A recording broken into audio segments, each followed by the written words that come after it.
Wow, hi YouTube.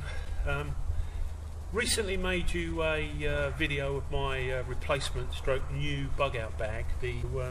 What I'm going to do is empty the bag out, get it on the table, let you have a look at what I'm carrying today. Okay YouTube, there's the new bag. Let's get it open and show you what we got in it. First thing to come out the lid of my Bergen then is my Goal Zero Nomad 7, and this is my solar charger. What I'm doing with this is charging AAA and AA batteries, and I'm trying to run everything off of those types of batteries. So during the day I'm charging 2 power packs, and then of an evening I'm charging my electrical devices off of those batteries. So for example, my mobile phone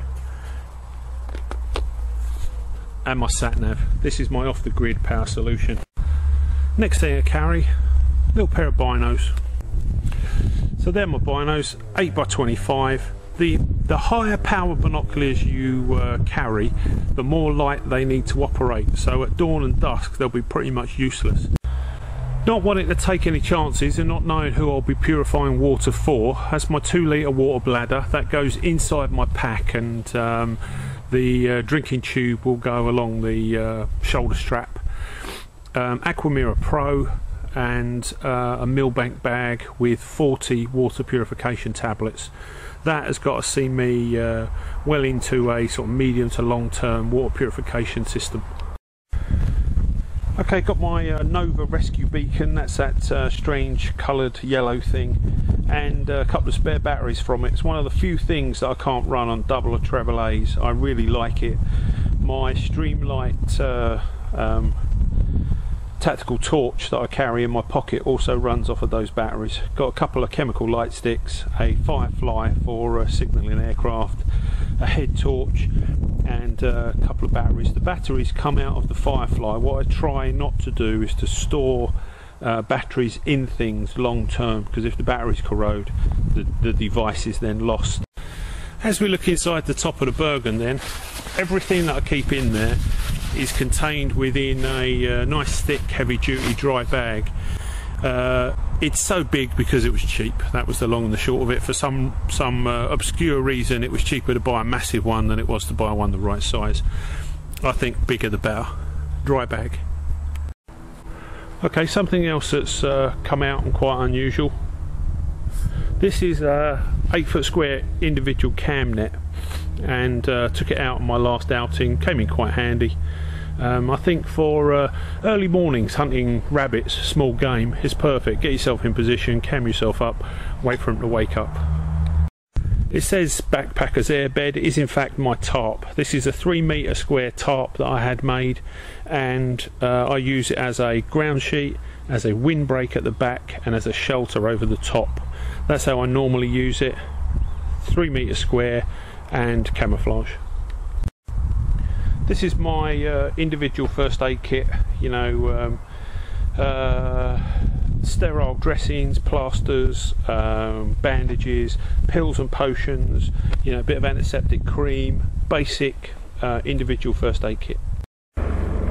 Okay, this is just a spare bow saw blade, an axe. That black bag is a sort of an admin pouch really. I've got candles, spare firelighting kit in there, tri-folding shovel. I've got a spare cig flask, and then my washing and shaving kit.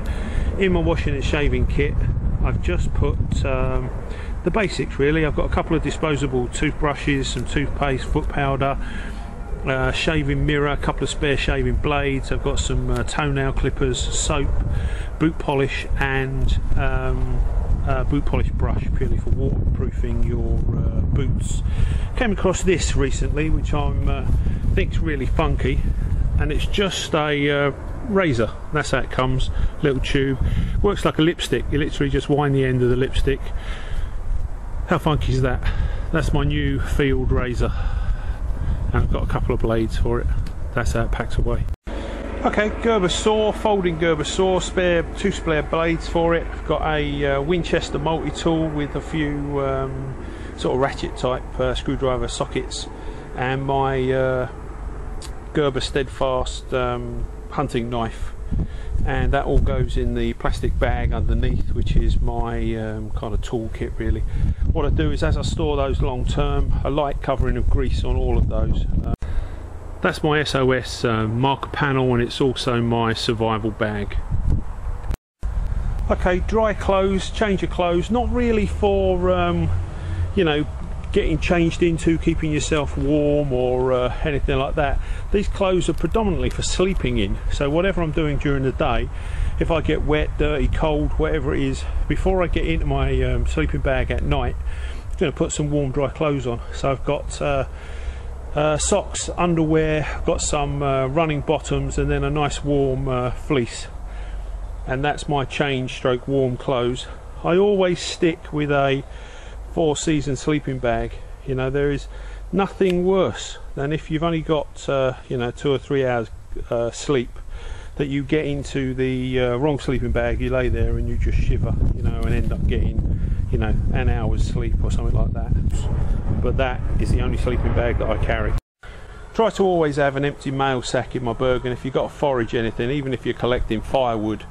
On the right, the big black bag is the dry bag that goes inside my Bergen, and as I said, it's enormous.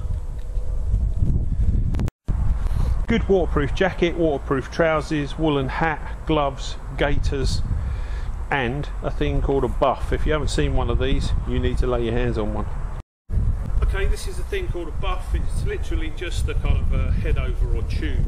It's a cross between being woolen and being silken really. You can use it as a head over, just tuck it in your shirt.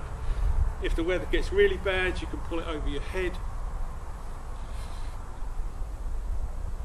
Keep your ears warm and your head, and then what you can do is you can just tuck it in and pull it up over your face.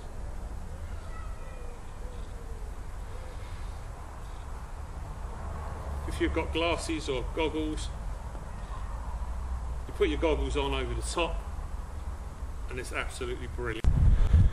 Lastly, the contents of the little food pouch that I carry. So water bottle, metal mug, lid, spoon, wooden spoon, cooker, spare fuel blocks.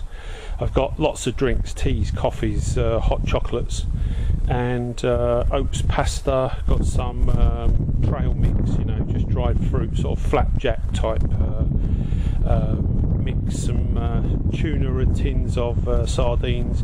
Those tins of sardines are brilliant for eating on the move.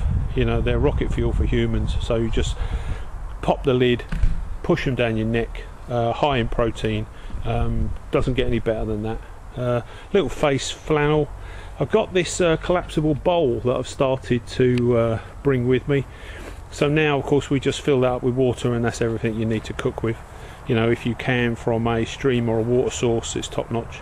I've got a sweet tooth, so I normally have half a dozen chocolate bars, and that's very simply the food that I'm carrying.